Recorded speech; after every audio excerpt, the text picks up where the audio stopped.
La Bible, qu'en pensez-vous? Est-ce la parole de Dieu? Si vous pensez que c'est la parole de Dieu, pourquoi le pensez-vous? Si vous pensez que ce ne l'est pas, pourquoi donc? Vous savez, il y a beaucoup de raisons pourquoi les gens pensent que la Bible est la parole de Dieu ou ne l'est pas. Mais comment allons-nous trouver la réponse? Voici ce que nous aurons besoin de faire. Nous aurons besoin de fournir des caractéristiques ou des traits de la Bible qui montrent qu'elle est d'origine surhumaine. Ce que je veux dire par là, c'est simplement que nous aurons à démontrer que la Bible contient des éléments que les gens n'auraient tout simplement pas pu créer par eux-mêmes. En vérité, puisque c'est une question de fait, je vais vous donner une liste de 7 choses que la Bible contient, soit des caractéristiques ou des qualités qui sont tout simplement surhumaines.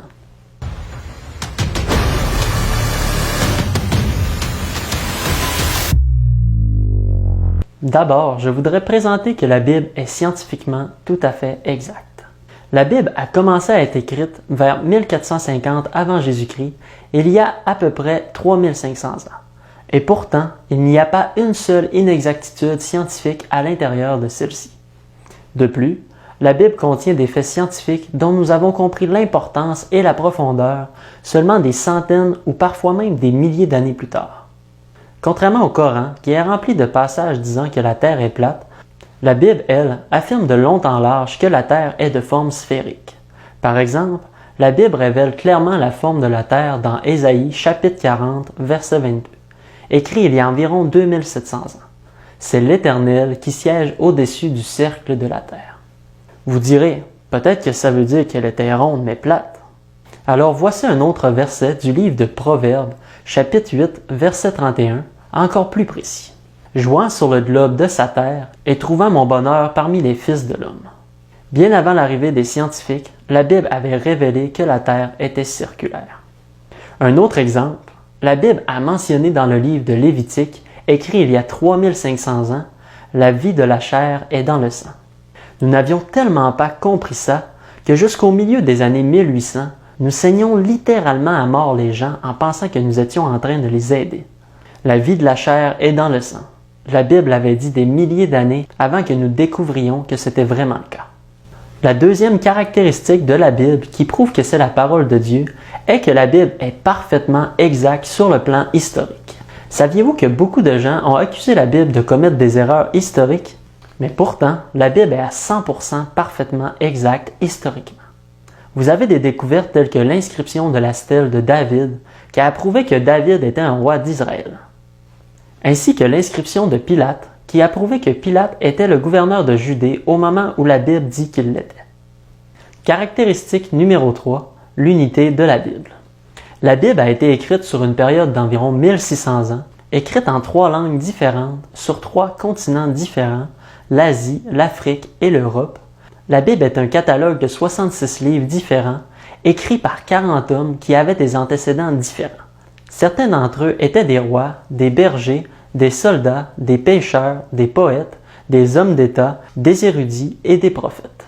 La majorité d'entre eux ne se sont jamais rencontrés, parlaient différentes langues, l'hébreu, le grec et l'araméen, et ont écrit en temps de paix comme en temps de guerre. Incroyablement, il n'y a pas une seule contradiction entre les écrits de ces 66 livres. Non seulement il n'y a pas de contradiction, mais les écrits montrent qu'une main unificatrice était derrière leurs écritures. Il n'y a tout simplement rien de semblable à ça dans toute l'histoire de l'humanité. Numéro 4. La Bible a prédit avec précision l'avenir. Nous comprenons tous que s'il y avait un livre qui pouvait voir dans le futur des centaines d'années, parfois même des milliers d'années plus loin, et prédire à 100% ce qui allait se produire, alors ce livre serait surhumain. C'est exactement ce que nous voyons dans la Bible.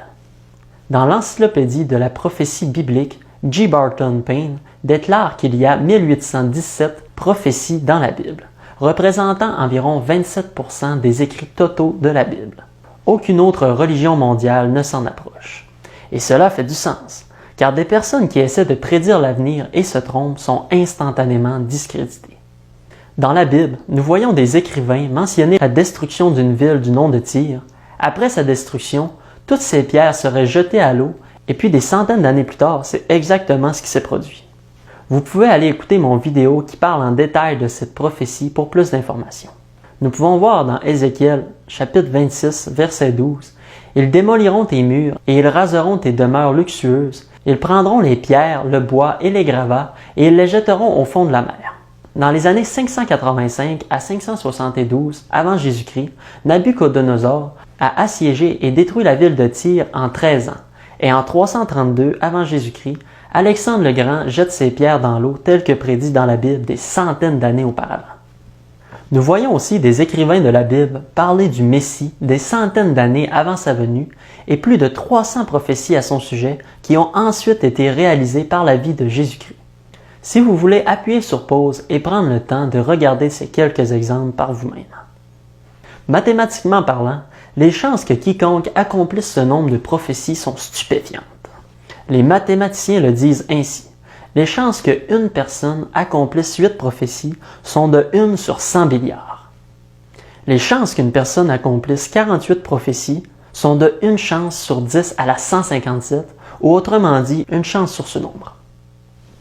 Ce nombre est dur à s'imaginer, donc dites-vous qu'en comparaison, le nombre d'atomes dans l'univers observable est seulement de 10 à la 80.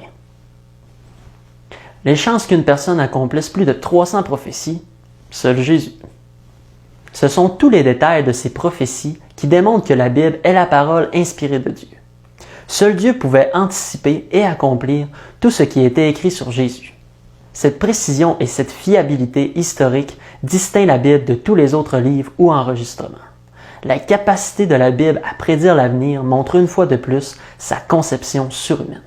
Car avec autant de connaissances des événements futurs contenus dans la Bible, c'est tout simplement impossible que les hommes aient pu tous les imaginer. Numéro 5. Ce que nous pouvons constater, c'est que la Bible est un livre qui est facile à comprendre et qui répond aux questions les plus profondes de l'humanité. D'où venons-nous? Pourquoi sommes-nous ici? Où allons-nous? Que sommes-nous censés faire pendant que nous sommes ici? Vous savez que la Bible fournit des réponses pour chacune de ces questions. Elle répond à chacune des questions philosophiques humaines les plus profondes qu'il y existe, et ce, d'une manière qui est facile à comprendre. Vous connaissez probablement le numéro 6, la personnalité de Jésus-Christ. Il n'y a pas une autre personnalité dans toute l'histoire humaine qui brille comme la personnalité de Jésus-Christ.